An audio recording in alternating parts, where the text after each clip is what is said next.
Namaste and welcome to another episode of Sattva. Today we are going to be talking about a very popular food item known across the world as the Ayurvedic dish called khichdi. But we are going to make it with an international twist. We are going to make a dal khichdi risotto. So why is khichdi considered as the ultimate Ayurvedic dish? Because it's a wholesome meal, gives you all the carbs, proteins, minerals, vitamins all together in this simple, soothing, comforting dish. It's very easy and quick to make and gives you the right kind of nourishment and also is very easy on your digestive system. So let's see how we can make a dal khichdi into a risotto. Let's dive into the recipe. So for this I am using the orange lentil, which is masoor ki dal, and I am going to heat the mud pot and roast the lentil for a while.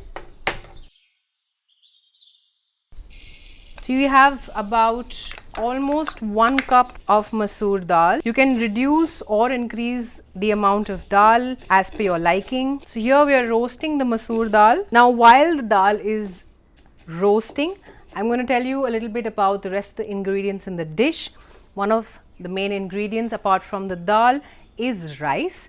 I am using this Kerala rice. It's a husky rice, it's fat, it's full of fiber, has a lot less carbs and is very easy to digest. So I've cooked the rice a little extra. They are a little overcooked so that they get mashed really easy, because that's what we need for a risotto, to easily blend.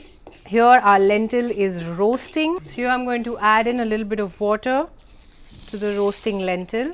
Add in the finely chopped onions. Add in some fresh coriander leaves. The lentil is nicely cooked and we also let it rest so that it cools down a little bit, because we will put it inside a blending jar and blend the lentil with the water and the onions, all of that together.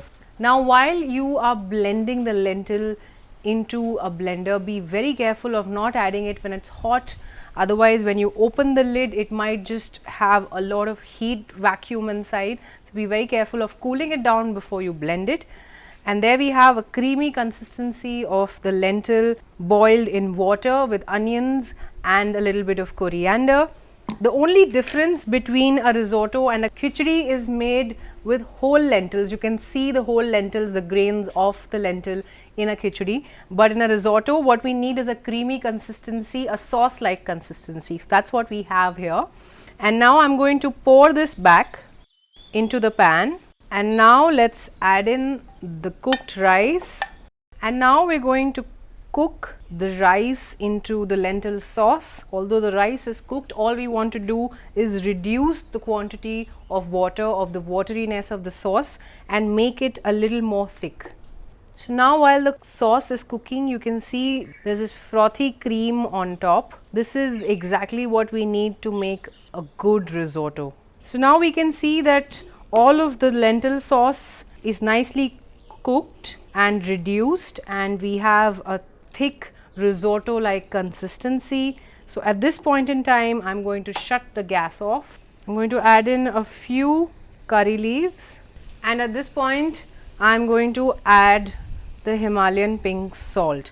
You should add the salt at the end while the dish is done cooking and not in the beginning when it's broiling, because no matter how much salt you add in the beginning, you will always feel the need to add more salt once it's cooked. So add the salt at the end so that there's a small proportion of salt which tastes good, makes the dish taste really nice and the flavors get enhanced. But if you add too much of salt, it's going to increase the sodium content in the meal, and then people who have swelling and inflammation, this might be a problem. So there we have the risotto like consistency ready. Now I'm going to add a little bit of ghee to this. If you like, you could also add some cheddar cheese like it's done on risotto, but I have just topped it up with some desi ghee, and now I'm going to mix it up, and it's time to plate this lovely dish. Now I'm going to top it up with some fresh coriander leaves. This is perfect as a baby food or for people who don't have teeth, or even people who have tooth problems. It's melt in mouth, yummy, comforting risotto. You can add spices if you like to this, or add a little bit of pickle right next to that, and then top it up with some desi ghee and enjoy.